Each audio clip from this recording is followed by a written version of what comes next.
My name is Margi Griebling-Haigh, and currently I'm the Vice Chairman of the Cleveland Composers Guild.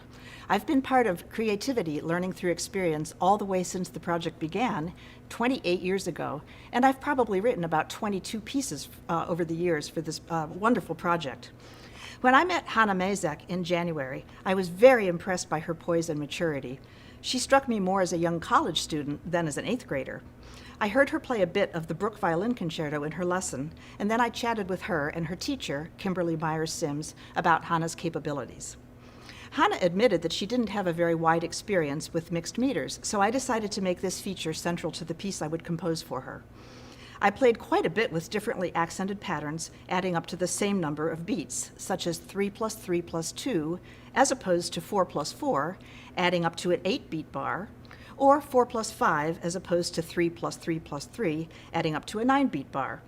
Often her violin part is accented quite the opposite from what is going on in the piano part, so a high level of concentration is needed to pull all of this off. Hana's intelligence gave me no doubt that she would be up to the task. The other quirky composer element employed in this piece is a waltz based on the letters in Hana Mazak's name. I use this technique far too frequently, but as long as the audience cannot hear the trick, what's the harm? The waltz also turns right around backwards, becoming a melodic palindrome.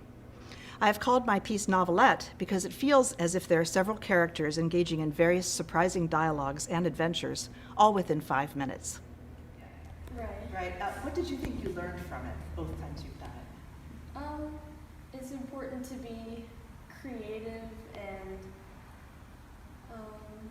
there's just so many hidden things in a piece that sometimes you never really think about that mean a lot to the composer. Oh, that's a good answer, I'd say. Yeah, I mean, it is amazing if you start to really pick a piece apart, all the different things that are in there. And the disadvantage that you have when you're working on a piece that's written just for you is you have no frame of reference.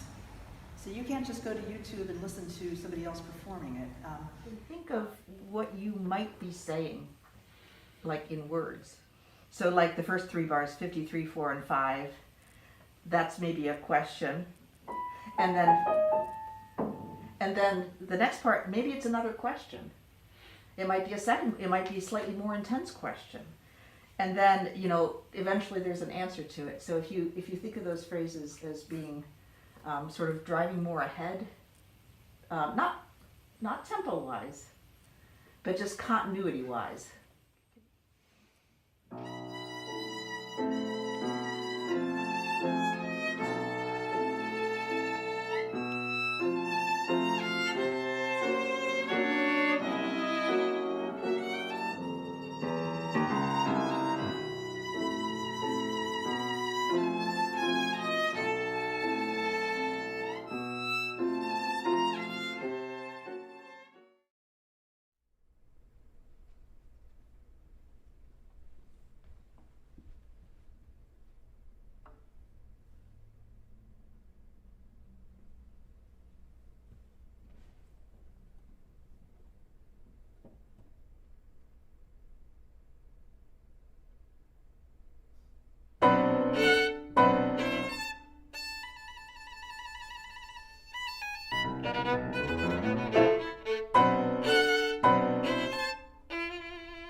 I just wanted to thank Miss Margi for her hard work in designing a piece for a young person to play. It must have been a fun challenge to compose the waltz with the letters of my name as well as finding rhythms and mixed measures that flow well. I look forward to next year's musical adventures and have enjoyed this year's Composers Guild immensely. Thank you for everything, from inviting us into your home to going above and beyond. I would also like to thank the accompanist Ben for stepping in last minute to perform with me. Working with him felt natural and was an awesome experience. I can't imagine how difficult learning the piece in a matter of days must have been. Communication between players is vital, and communicating with Ben was easy and effective. Thank you for your hard work.